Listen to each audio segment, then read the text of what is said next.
Welcome everyone. Lance Scurv here, your host, the Scurv Podcast. I'm really feeling laid back right now, but this is something that I want to talk about. It's been a wonderful, productive day, and this is something that I wanted to share. And the title of this segment is, Why Do You Feel Calmer When They're Not Around? The quiet signs it's time to let go. Every painful relationship has a moment you don't want to admit. It's the moment you realize the people closest to you are the ones draining your strength the most. Maybe it's family. Maybe it's a longtime friend. Maybe it's someone who has been part of your life for decades. But something shifts. Their words cut deeper. Their presence feels heavier. And your peace disappears the moment they walk into the room. There comes a time in life when love no longer feels safe. Familiarity no longer feels comforting. And connection no longer feels nourishing. Instead of support, you feel pressure. Instead of care, you feel tension. Instead of peace, you feel exhaustion. You begin to notice that your energy drops after interactions instead of rising. Most people stay in these relationships because of history, loyalty, shared memories, blood ties, or guilt. They tolerate disrespect because it feels easier than conflict. They accept emotional harm because it feels safer than change. But suffering is not loyalty, and endurance is not love. True strength is not staying in places that break you. True strength is protecting your mind, your time, and your inner peace. Emotional maturity is knowing when a relationship has crossed the line from meaningful to harmful and having the courage to respond with clarity instead of anger. This is not about hate, revenge, or bitterness. This is about self-respect. This is about learning to walk away without rage and create distance without drama.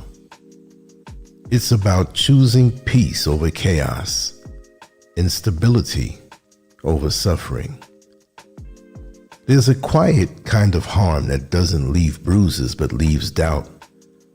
It lives in small comments, subtle tones, and jokes that cut deeper than they should. When someone repeatedly minimizes your achievements, mocks your goals, or treats your dreams like fantasy, they're slowly eroding your confidence. Belittling isn't always loud. It often hides in sarcasm, backhanded compliments, and honest opinions. You share something you're proud of, and they respond with doubt. You express excitement, and they respond with dismissal. Over time, you begin to speak less, dream less, and shrink yourself to avoid being mocked. You start choosing silence over joy, just to keep the peace. When someone benefits from making you feel small, the relationship is no longer safe. Respect is not negotiable. When someone refuses to own their actions, every conflict becomes your fault.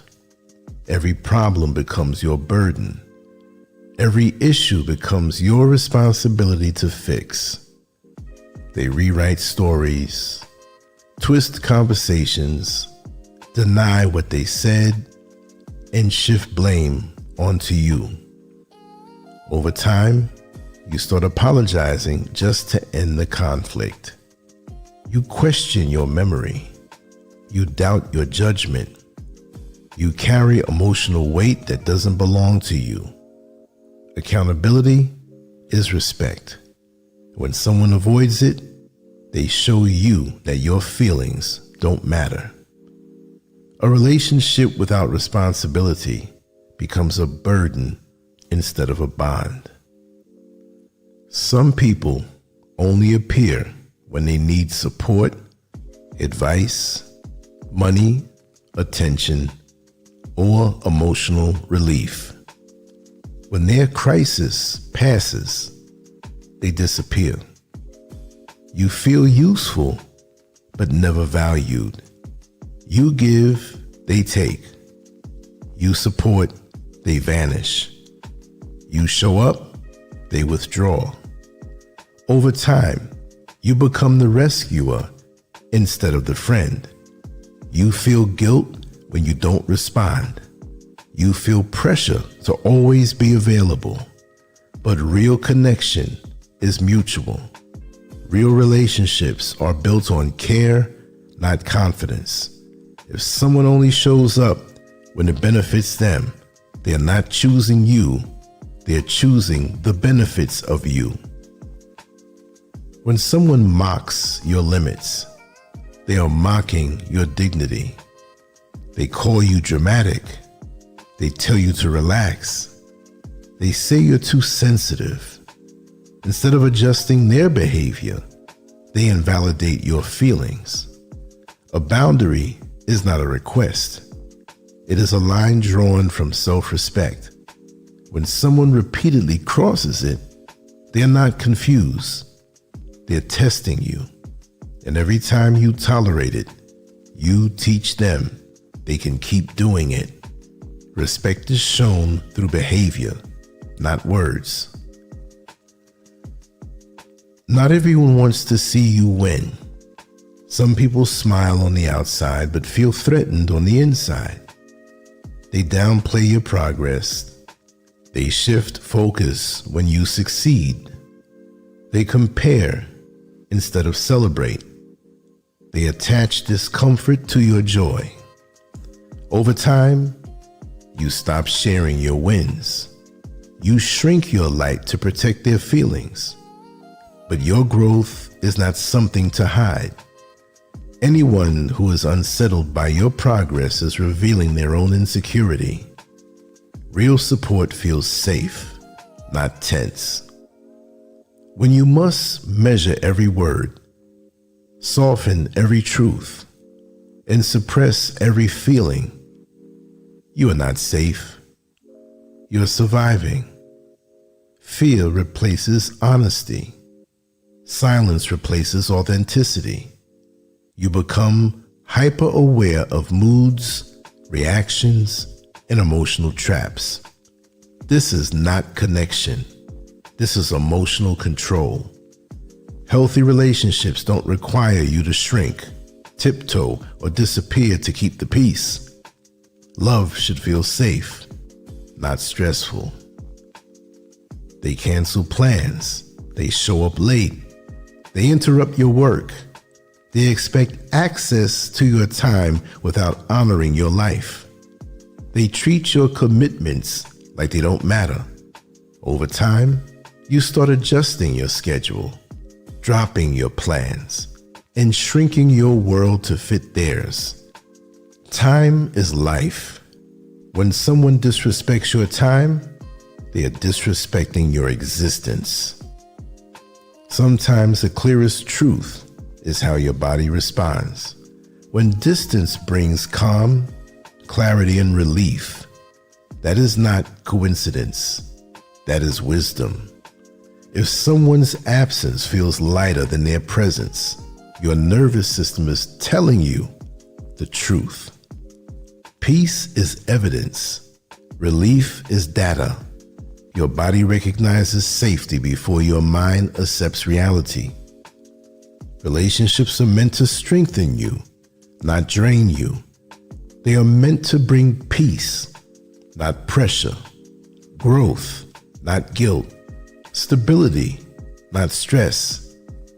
When people cross your boundaries, minimize your feelings, drain your energy, and force you to shrink to stay connected, that is not love. That is erosion. Protecting your inner world is not selfish. It is responsible. Walking away from what harms your peace is not cruelty. It is maturity. Choosing clarity over guilt is strength. Choosing peace over history is courage. You do not owe anyone access to your mind, your energy, or your life if their presence damages your well-being. Distance is not punishment, it's protection. Space is not hate, it's healing. As you move forward, choose calm over chaos. Choose clarity over confusion. Choose peace over pressure. Choose yourself without apology. Because real relationships don't cost your sanity, your identity, or your self-worth. And anything that does was never love to begin with. You know, the more and more I pick these topics to speak on with surgical precision, is the more and more I realize how society has changed. There are some good things out in the world. I'm not a doomsayer. I'm not a negative-minded person, but I'm one who truly not just believes, but I know you have the right to protect your peace. And I always blame social media, but I can't help it. Our minds have been altered by social media, big time, collectively, across the board. We've all been affected. And it just seems that because we can click on a stranger's profile on Facebook or Twitter or Instagram, we can peer into their lives, that we just have this general feeling now that we can just have access to anybody's life, especially if they put themselves out there a little bit. And that's not right. And we get too familiar with strangers that we don't even know. Oh yes, there's a process to getting to know someone, but we just assume on appearance alone. And we don't have the respect overall. There are many of us who do. We understand that. But that's eroding away. There are many people now like, okay, I'm about to turn 63 years old in 2 months. Okay, so I go back further than a 20-year-old. And I remember when you go into someone's home that you know very well. Okay, let's take myself as a teenager. If I was going over to one of my friends' houses, I'd go in, they'd let me in. I'd see the parents or somebody older, and you have to call them, Mr. or Mrs. You don't call them by their first name. There's just too much access and being familiar these days. And this brings us tension when people cross the lines with us. And this is why it feels more peaceful and more calmer when they're not around with their agitation, right? When you go into the living room of their house, I'm speaking in general, you don't just plop down on the couch. You wait for them to say, hey, you can sit down. They're not going to wait for you, make you wait too long. You stand there and you wait for permission. If you need to use a phone, which back in those days, we didn't have cell phones, but there's a big telephone sitting there on the side table. You just don't pick it up and just dial. You ask. And these are people who know you quite well, like family. But when you cross these lines continuously, and you have people that impose themselves on you like this, it doesn't feel right.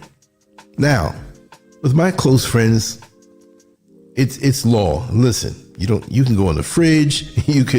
We've known each other so long, we're like family. It's a joy to see them come to your home and be at home. But unless you know a person on that level, until they give you those rights and those amenities, you don't take them. You see what I mean? For me, it ran deep. If I had to use the bathroom of a friend's house and I used the bathroom, I might have just did a number one, too much information, but I'm making a point here. If there was matter, a little bit here and there in the toilet, and I'm leaving out, I don't want anybody to think that I left that there. So I'm going to ball up some tissue and wipe it away and flush it and wash my hands. That's how, I'll say it this way, that's how gangster I was with being polite and mannerable. Okay? But most people don't have it that way. They don't think that way. And they will step on your toes. You know, like we said earlier, they'll step on your toes. They'll put you down. They'll make little jokes, little sarcastic things to shrink you. And after a while, you realize, wow, I feel better away from this person than I did when they were around me. In a way, you know, you will have people like that you hardly know, or you know in passing, but it shouldn't be the people in your inner circle. It makes you question, like, why are you here? Are you here just to chastise me, to chop me down, to reduce me? Because really and truly, like I said, you have the right to defend your peace and celebrate your growth, whatever it may be. There may be small segments of growth that you celebrate within yourself incrementally. I don't mean you have to break out with a cake and music and colored lights and, you know, a big party, you know, but within yourself. And you know when somebody feels good about you and what you're doing and your ascension. There are people that I've known that I'm not around anymore that I knew, I saw the expressions on their face when something happened good for me. I saw how their mood got deadpan and they didn't want to talk. They didn't say it, but they would just change the subject. They wouldn't allow you to have your moment, but you have to allow yourself to have your moments. Oh, but when it's them, you better celebrate. You better talk about it and speak about how great it is or what they've accomplished or what they're doing. And usually these people are narcissistic anyway. But follow your gut. Follow how your body feels. Stop resisting that first mind. Stop resisting that intuition that you have. You have it for a reason. And how many people have done us wrong in installments, little by little? Not just outright where it's so obvious, but just a little bit that you didn't notice. But after a while, you notice how you feel depleted when you're around them. Look, this is what I'm going to ask you to do constantly. And pretty much I'm assuming you already know this. You have to see people as energy. And this is something that I've always done, even when I didn't realize it. You see their physical form. But if you open up your third eye, you open up your intuition, your gift of discernment, and feel them around you, how do they feel? Because like I always like to say, I wear a size 12 shoe. I got big feet, big wide feet. I think maybe I should have been a little taller. I got big hands too. But when I go into the shoe store to get shoes and I get a size 12 and it feels too tight, well, guess what? I got to get something bigger. If my foot is swimming in it, I got to get something a little smaller. So you go by your feel. You know what it should be. You know what or how people should treat you. But if something's off with that, then you need to make adjustments. You need to reduce the time that they're around you. If you've known them for a long time, kind of pull back so they can dump their venom somewhere else. It's very important now in this day and time because we are being harvested for our energy. Now, I do feel that there are things beyond the scope of this particular topic. I'm not going to say, well, the aliens are out there and they're harvesting us and whatever. I can go there. There's certain things that I can pretty much convince you on, on those levels, if you gave me enough time to talk about it. And yes, people have called me a conspiracy theorist, but look at us in 2026. Look at the world right now. Not to get off the topic, but we are so subservient right now to the so-called powers that be, that we think of the powers that be, but there's powers that be behind the powers that be. That when a guy who's not even in the medical field tells us about the next pandemic, Bill Gates, we believe him. How did he get this kind of influence and power? Why are we like just sitting ducks? When people tell us things, we fall into place. That's because a couple of years ago, when we were forced to wear a mask, that was those powers testing us and grooming us and preparing us for the next big one. That's not the dress rehearsal anymore. So we train people how to treat us, right? Because of what we tolerate. We've trained these governments, we've trained these powers how to treat us because we fall into place. The few people that are faceless, that are running this man-made society, they got us like little bitchs. I don't want to say the word. That's not a reference to a male or a female. That's a state of mind. Bitchs is a state of mind. We bow down too fast. We believe the illusion. And this is why we don't even understand it. Half the stuff that we see online is an illusion, manufactured to train our minds a certain way. We don't even know what we're looking at. But they put out now AI hot chicks with bodies that are almost impossible to have. And the men get caught up in it. You look in the comment section, they're not even looking at something real. Asking this image for their phone number. Ask them to reach out to them back. Oh, I'm in love with you. What? This artificial stuff put out. And we get people around us who they're dysfunctional and losing their own drive because of what they follow in this illusion of a world, this simulation. And they see you have your own light, your own power. You're guiding yourself divinely to rise. You may have taken a fall and you're coming back from it. We all go through things. This life can be an obstacle course, more for some than others.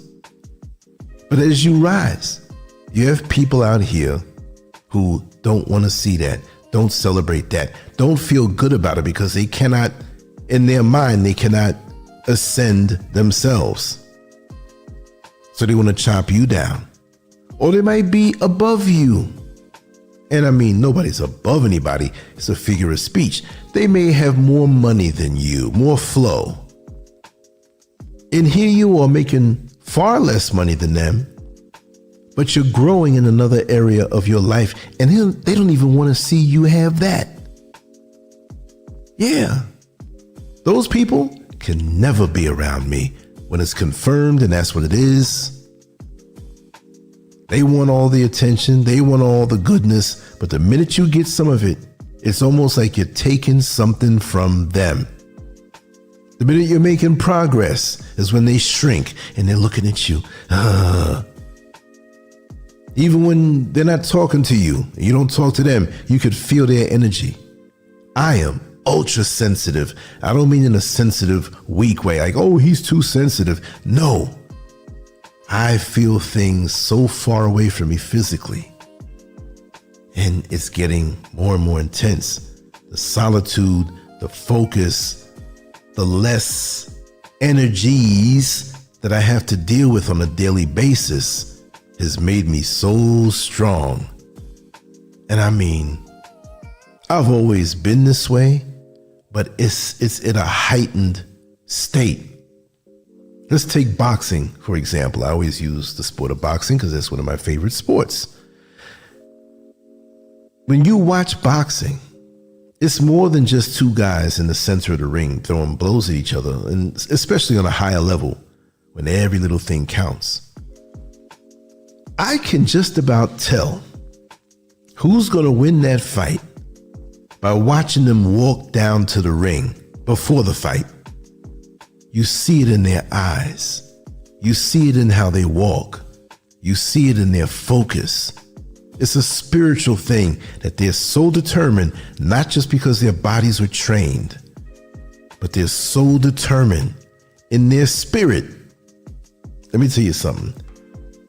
When James Buster Douglas eventually knocked out Mike Tyson and won the heavyweight championship of the world, as he was walking down to the ring, there's other variables that let me know, because he was in better shape than he ever been. He never really tried as hard. He was an athlete who happened to be a boxer. But that night, he was a fighter. His mother had just passed away. The mother of one of his children was diagnosed with cancer. And I think the relationship that he was in, he had a bad breakup. And there was a fourth variable. I can't remember or recall what it is. But he had nothing to lose. He was going through so much that fighting Mike Tyson was an easy task. Which, even though Mike Tyson didn't push as hard in his training, him at a percentage of himself is enough to beat a Buster Douglas if all things remain the same. But oh no, he came in there and he was strong. So just imagine, it took those things, those variables, to put him in a state of mind to, of course, he trained hard, he knew all the technicalities in fighting, but now he executed it and he was driven. See? Fight or flight. So there are times in your life when you're faced with a challenge and maybe your mind may say, oh man, I don't know if I can deal with this.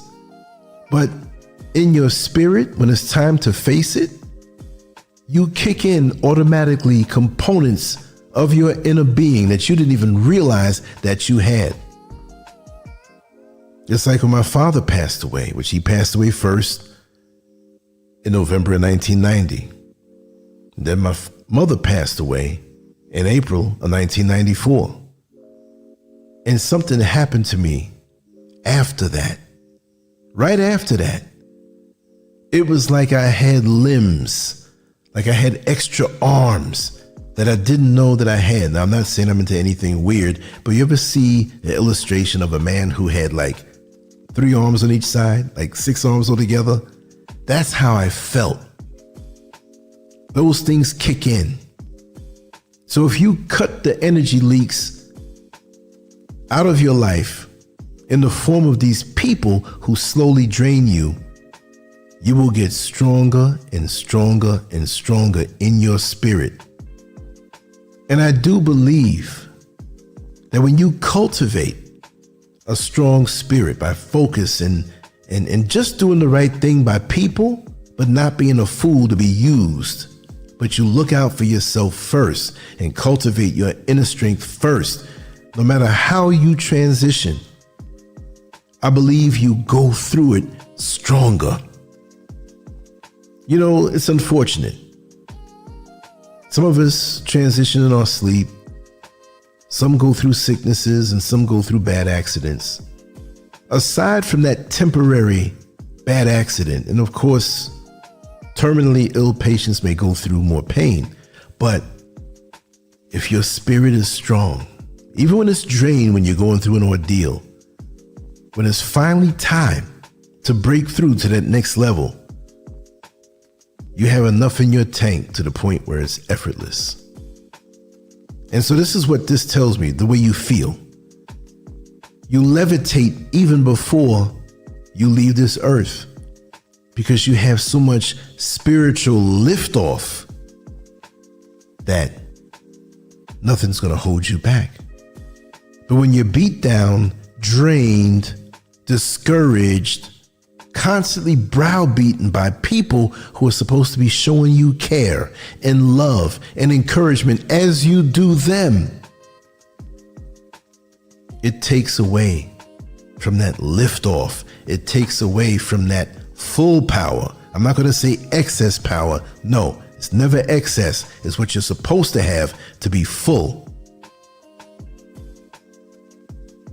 And then you'll find in different parts of your life, you can move more effortlessly. Things come easy. And it takes a while for us to find that light switch in the dark.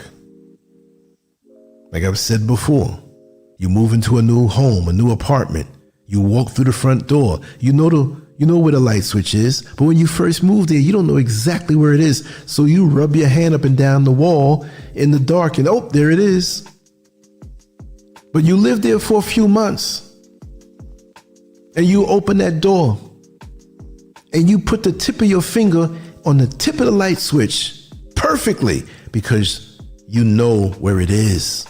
You've gauged it. You've dealt with it for so long. See? And that's the way it is. We cultivate our spirit and we feel calmer when these drainers are not around. And we have to see those quiet signs that let you know when it's time to let them go. I hope you've enjoyed these words. I hope they've stimulated you somehow. I don't know everything, but what I do know, I know.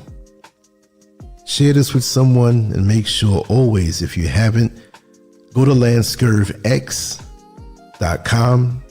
You'll see it on this particular video in the upper right-hand corner. Put your email address there and you get everything that we do, even the things that we don't put in general out on social media. But I do this out of love. I enjoy these conversations and especially I enjoyed the feedback. So don't hesitate to comment. I truly appreciate it. And it's motivation for me to keep on going. Right? So anyway, I'm going to go now. I'll talk to you in the next one. I'm on to the next one. Lance Scurv out. Much love always. And peace.